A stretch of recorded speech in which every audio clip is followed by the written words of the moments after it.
حضور پاک صلی اللہ علیہ وسلم کا پہلوان کو بچھاڑنا اور ایمان لانا عجیب واقعہ۔ السلام علیکم ورحمۃ اللہ وبرکاتہ۔ دوستو، آج میں آپ کے سامنے ایک ایسا واقعہ لے کر حاضر ہوا ہوں کہ آپ سنیں گے تو آپ کو بھی مزہ آئے گا اور ایمان پختہ ہوگا۔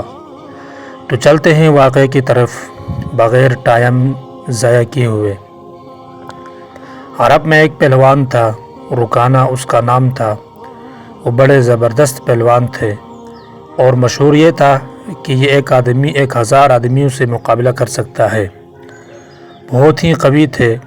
ان کی بدن کی وزن کی یہ کیفیت تھی کہ اونٹ ذبح کر کے اس کی کھال بچھا دی جاتی اور رکانہ اس پر بیٹھتے اور نوجوان عرب اس کھال کو کھینچتے تو وہ کھال ٹوٹ جاتی، پھٹ جاتی، مگر وہ حصہ جنبش نہیں کھاتا تھا جس پر رکانہ بیٹھے ہوئے ہوتے تھے۔ حضور اکرم صلی اللہ علیہ وسلم نے ان کے سامنے اسلام پیش کیا اور فرمایا، رکانہ، آخرت آنے والی ہے کہ وہ اپنی عمر ضائع کر رہے ہو، اسلام قبول کر لو اور اللہ کی طرف متوجہ ہو جاؤ۔ انہوں نے کہا، اے محمد، میں نہ تو کوئی عالم فقیہ ہوں نہ سمجھدار، میں تو بس ایک پہلوان ہوں، مجھ سے کشتی لڑو، اگر آپ نے مجھے بچھا دیا تو آپ کا دین قبول کر لوں گا۔ آپ نے فرمایا، بسم اللہ۔ وہ لنگوٹ کس کر آ گیا اور حضور اکرم صلی اللہ علیہ وسلم بھی آستین چڑھا کر میدان میں آ گئے۔ ایک تھوڑی سی کوشش کے بعد آپ صلی اللہ علیہ وسلم نے اس کی کمر میں ہاتھ ڈالا اور ایک ہاتھ سے اس طرح اٹھایا جیسے کوئی چڑیا کو اٹھاتا ہے، اور آہستہ سے زمین پر رکھ کر چھاتی پر بیٹھ گئے اور فرمایا، رکانہ، اب کہو۔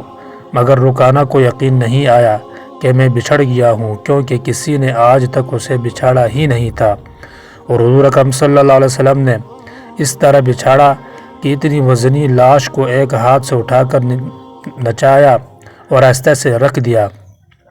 اس نے کہا کہ میں بچھڑ گیا ہوں، مجھے تو یقین نہیں آیا، ایک دفعہ اور کشتی لڑو۔ حضور اکرم صلی اللہ علیہ وآلہ وسلم نے فرمایا، بسم اللہ۔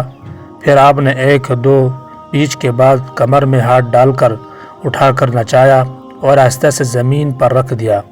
فرمایا، اب بتاؤ، یہی شرط تو ٹھہری تھی کہ اگر تم مجھ سے بچھڑ گئے تو اسلام قبول کر لو گے۔ اس نے کہا کہ محمد، یہ تو آپ کی بدن کی قوت تو نہیں کہ میری لاش کو چڑیا کی طرح اٹھا کر مچا دی، معلوم ہوتا ہے کہ آپ کے اندر کوئی چیز ہے۔ حضور اکرم صلی اللہ علیہ وسلم نے فرمایا کہ میں اس اندر والی چیز ہی کی دعوت دے رہا ہوں، بدن کی دعوت نہیں دے رہا ہوں۔ چنانچہ رکانہ نے اسلام قبول کر لیا اور اسلام میں پختہ ہو گئے اور بڑے بڑے کام بھی کیے۔ ایک مرتبہ بہت سے چور آئے اور رات کو بہت سے اونٹ بیت المال سے چرا کے چلتے بنے۔ صبح کو پتہ چلا تو آن حضرت صلی اللہ علیہ وسلم نے فرمایا کہ لوگوں، ان کے پیچھے دوڑو۔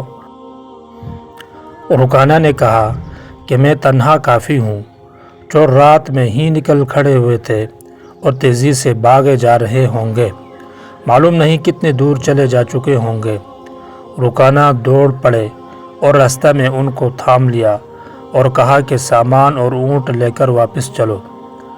چنانچہ ان کو پکڑ کر بلائے تو حضور صلی اللہ علیہ وآلہ وسلم نے ان کو سزائیں دی۔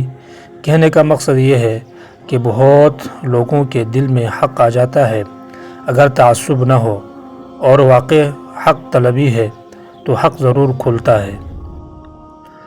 دوستو، مزید اسلامی واقعات کے لیے ہمارے ساتھ جڑے رہیں، چینل کو سبسکرائب کریں، اور اگر ویڈیو اچھا لگے تو لائک اور کمنٹ ضرور کرنا۔ ملتے ہیں اگلے ویڈیو میں، تب تک کے لیے ہمیں اجازت دیں۔ اللہ حافظ۔